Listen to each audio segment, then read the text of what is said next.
Rain singing seems fun on screen. In secret, it was torment. To meet Gene Kelly's demands, Donald O'Connor smoked 4 packs every day. Kelly yelled at him in public. Kelly granted O'Connor 1 day to recover when his injured body collapsed. Studio doctor advised against continuing. Kelly didn't care. Nobody discussed America's favorite musical's dark side. On August 23, 1912, a rough Pittsburgh working-class neighborhood welcomed Gene Kelly. He was the middle of 5 Irish-American children. His mother, Harriet, reared the kids while his father, James, sold phonographs and traveled. She adored music, pushed her kids into performing arts. Mom enrolled Gene and his brother in dance classes at age 8. He hated it. His peers called him names and fought him. Gene didn't dance again until he was 15. His mother persisted. The 5 Kellys, her family performance group, performed at neighborhood events, hospitals, and churches. Gene felt trapped inside. He liked athletics, not dance.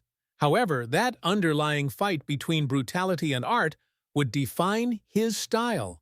Gene was a star athlete by high school. Football, tennis, track, and gymnastics were his sports. He wanted to play shortstop for the Pirates. At 16, he graduated 3 years early and focused on athletics, not showbiz. Hockey was his favorite. His dad froze the backyard for Gene to practice. He trained with a semi-pro hockey team at 15. When he started acting in school plays, people noticed something odd. He was powerful on stage. Girls who disregarded him now adored him. This attention boosted Gene's confidence. He began to think he could be more than a sportsman. The 1929 crash followed. Great Depression hit hard. His dad was laid off. The cash vanished. To aid the family, Gene dropped out of Penn State's journalism program. Took every job he could. Bricklayer, ditch digger, soda jerk, dance jobs. Then everything changed. Dance was no longer a passion. It was survival. Economics was his major at the University of Pittsburgh, where he graduated in 1933. He even tried law school, but he felt it wasn't for him. Depression was hard, but it developed his work ethic. Gene taught dance all day and performed at night. He and his 13-year-old brother Fred entered Pittsburgh talent contests. To get the reward money, they went creative. They designed their own stairs. They studied vaudeville dancers, replicated what they liked, and improved it. They introduced low, quick, forceful athletic motions. It was muscle dancing. Without knowing it, Gene and Fred were constructing something new. The Kelly family created the Squirrel Hill Gene Kelly Dance Studio in 1932. 20-year-old Gene led instruction. All his effort went into it. Students praised his boundless energy. He inspired and taught. Every hour in that studio shaped Gene's vision.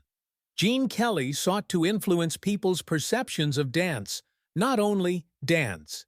His breakthrough occurred in December 1940. He led Pal Joey on Broadway at 28. It wasn't a cute or safe role. He played a nightclub performer who leveraged others, yet he succeeded.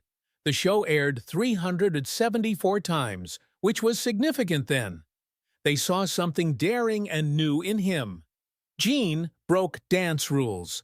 "I make what the drama and music need," he told reporters. That approach set him apart. Worked like a machine. Van Johnson, his co-star, caught him rehearsing alone at midnight after a 16-hour day. Gene danced under one light. Hollywood noticed. Famous film producer David O. Selznick signed him in October 1941. Gene didn't rush off Broadway. He pledged to finish Pal Joey first. He took the stage seriously. It was evident his path was changing from stage to film. He made his film debut in 1942. Selznick sold part of Gene's contract to MGM because he didn't know what to do with him. WWI musical For Me and My Gal was the film. The star was Judy Garland. She requested Gene from friend Joey. Gene struggled with change. He later stated he loathed his screen appearance. He stated seeing himself 20 times bigger was horrifying. Film required smaller, tighter motions, not his usual grandiose Broadway style. Still, his style stood out. In tuxedos, Fred Astaire danced silkily. Gene made dance appear sporty in blue denim. Audiences admired his strength and attitude. It worked for me and my girlfriend. MGM bought his contract's other half. Gene Kelly proved masculine dancing wasn't delicate in one film, maybe rugged, cool, and grounded. That 1942 encounter transformed his life and Hollywood's view of dance. Gene defined a new dance style. He didn't want it to feel fancy or distant. He sought authenticity. The title was Dance for the Common Man. He combined ballet, tap, jazz, modern, and jitterbug. His inspirations were many, but George M. Cohan shone out. Gene echoed Cohan's Irish spirit, always cocky, on edge, ready to fight. He thought that spirit made masculine dancers strong. Not all boys wanted to dance, he knew. Growing up in Pittsburgh, he faced it. Dance was reserved for girls and unmanly boys. That notion was smashed by Gene. His movements were athletic. His dance was boxing-like. His technique became its own language by the mid-1940s, saying, "You don't need tails to move powerfully." Gene wanted control, not simply performance. His first choreography was Thousands Cheer, 1943, where he danced with a mop. Sounds stupid, but it wasn't. It was creative, innovative, and effective. CoverGirl in 1944 was his breakthrough. MGM lent him to Columbia Pictures, who released him. He made something wild with it. One scene featured him dancing with his reflection. This had never been done. Not only was Gene dancing, he used film trickery, mirrors, split screens, and animation to push dance on camera. It went beyond stages. Movement-based storytelling. MGM trusted him to co-direct. On the Town in 1949, he was steering the ship for the first time, not just starring. That changed everything. No longer did he choreograph for himself. Complete casts were directed. He had team. Like Gene Coyne, Stanley Donen, Carol Haney, and Alex Romero. Complete dance scenes were created. Do not dance for show. Dance is part of the story. Gene thought movies shouldn't pause for dances. Instead, dance should advance the story. That concept became his mission. Donald O'Connor was born in Chicago on August 28, 1925. He was the 200th St. Elizabeth Hospital birth. His parents were showbiz veterans. His father, John Chuck O'Connor, was an acrobat and circus strongman. His mother, Effie Irene, was a great bareback horseback rider. They performed as the O'Connor family, royal family of vaudeville. They traveled so much they forgot Donald's birthplace and date. He joined the show early. He danced on stage at 13 months. They held him by the back of his neck, played music, and he kicked to it despite his inability to walk. Any infant could do it, but he got paid, he joked. Donald was the seventh son, but the fourth to survive. The act included his older siblings Jack, Billy, and Arlene. Life was more than showbiz and fun. Early and devastating tragedy. Donald and his sister Arlene were crossing the street outside a Hartford theater in 1927 when Donald was 2. Cars came swiftly. Just 7 years old, Arlene was slain instantly. Donald lived. Within weeks, their father died of a heart attack on stage in Brockton, Massachusetts, while playing. 2 weeks, 2 deaths. It broke their mother. After that, she defended Donald fiercely. Before 13, she wouldn't let him cross the street alone. She watched him closely, especially when he wasn't performing. 3 previous infants had died in their household. Donald's early existence was affected by theatrical lights and grief due to their past. The performance must go on. Donald didn't attend regular school.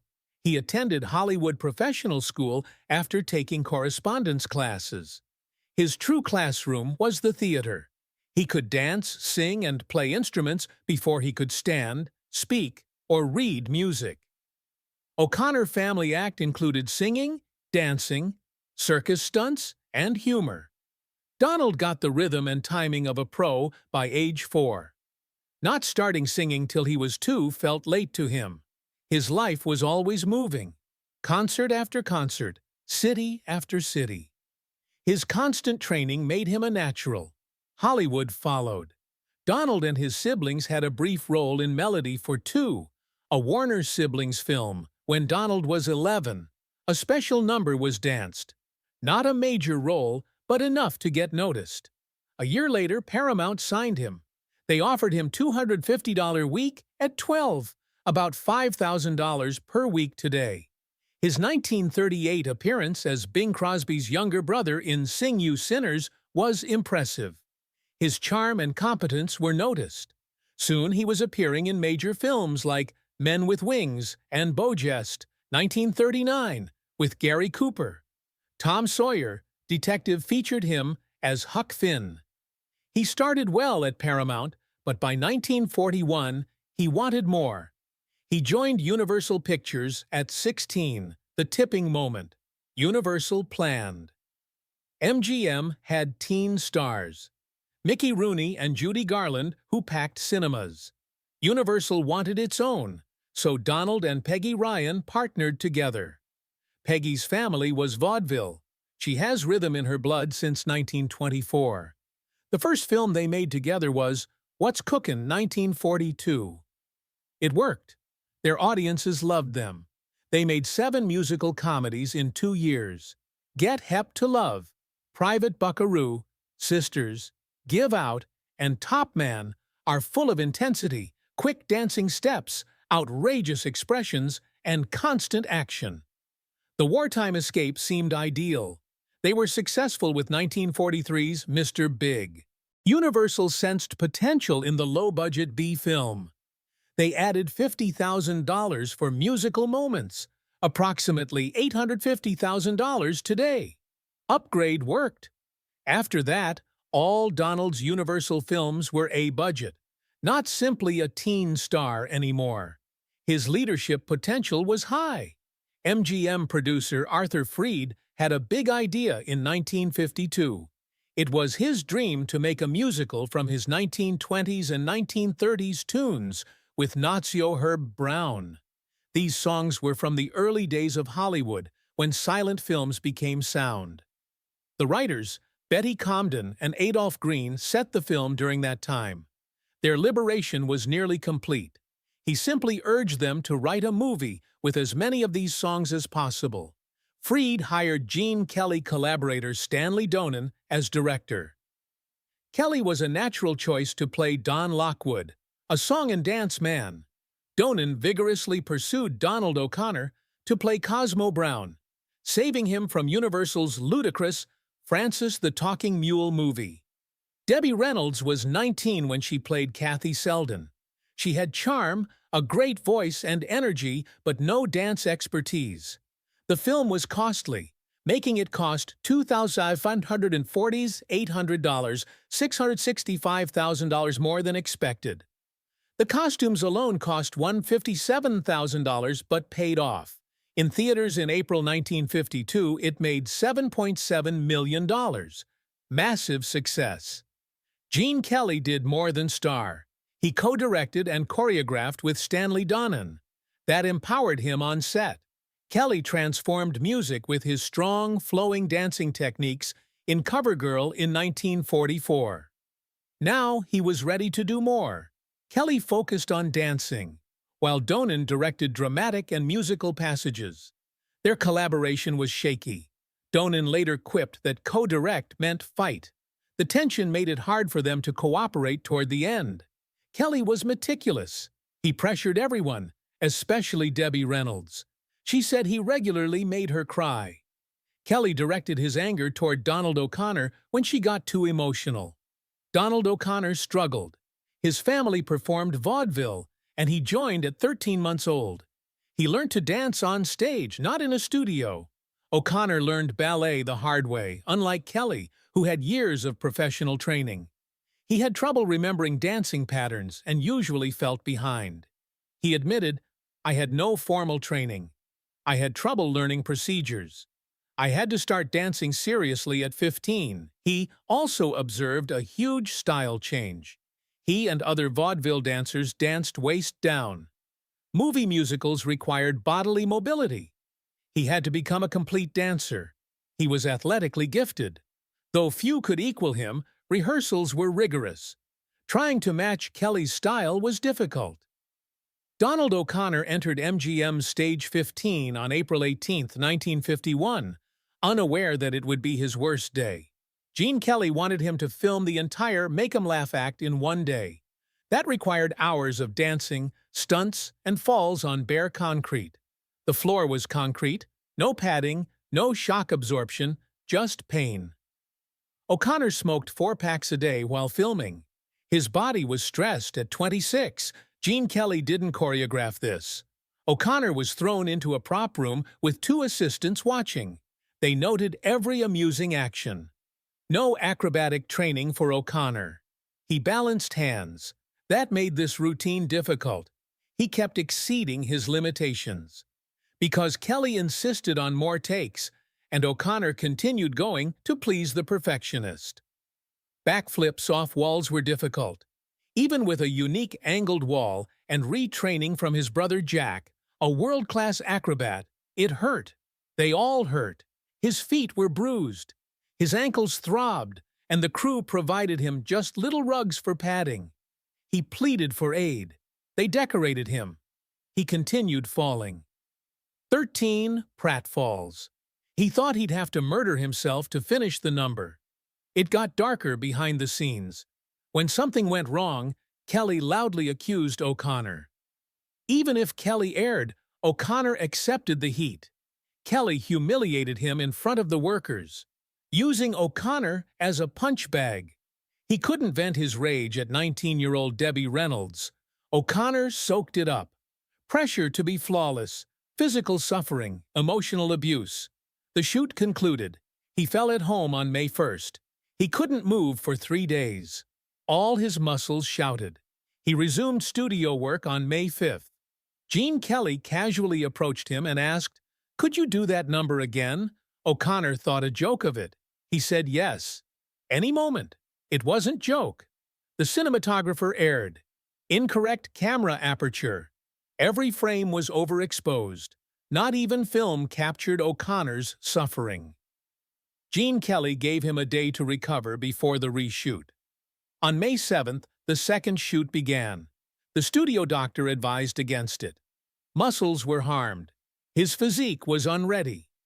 MGM lost $37,000 daily due to delays. Kelly was impatient. He was buttered instead. Cast and crew brought gifts. They said it was the best dance ever filmed. Louis B. Mayer personally provided $5,000 after calling. O'Connor concurred. He limped through takes. He used cold packs between shots. He dodged the worst bruising, but succeeded. Some said it was better than before. On May 8th, he was transported to the hospital. Reports vary. He may have spent 3 days in St. John's, a complete week at Cedars of Lebanon, say others. Regardless, he was dehydrated, muscle-torn, and had 2 shattered ribs. 40% of him bruised. One knee became 15% less flexible forever. In another interview, he joked about it. He grinned. He preferred the second take. Debbie Reynolds, 19, got her biggest part in 1951.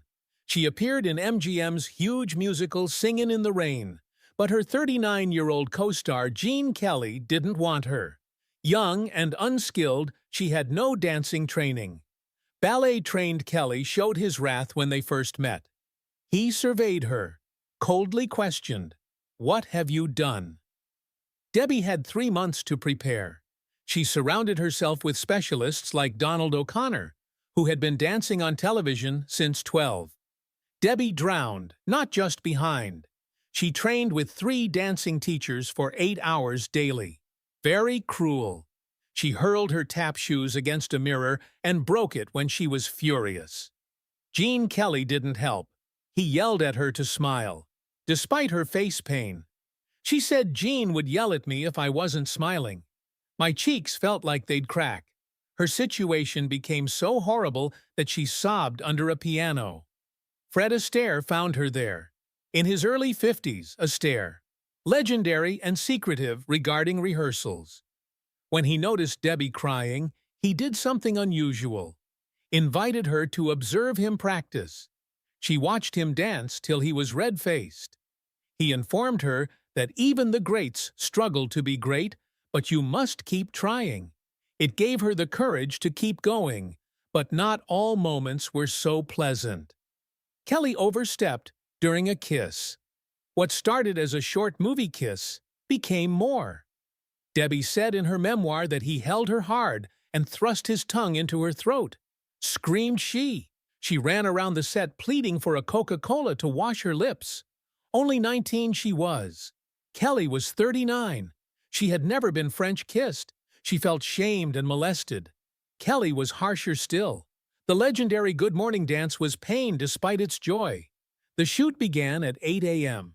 They kept going till 11 p.m. Danced non-stop for 15 hours. The end left Debbie's feet bleeding through her shoes.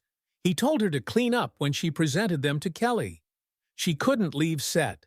An assistant brought her to her dressing room. Doctors prescribed 2 days of bed rest. Kelly ended up using the first take. Debbie persisted, but never forgot how hard it was. She said Kelly never supported her, always criticized her. Teared up between takes. Kelly admitted she mistreated Debbie years later. His widow claimed he was attempting to make her appear her best. Later in life, Debbie stated he had to punish me.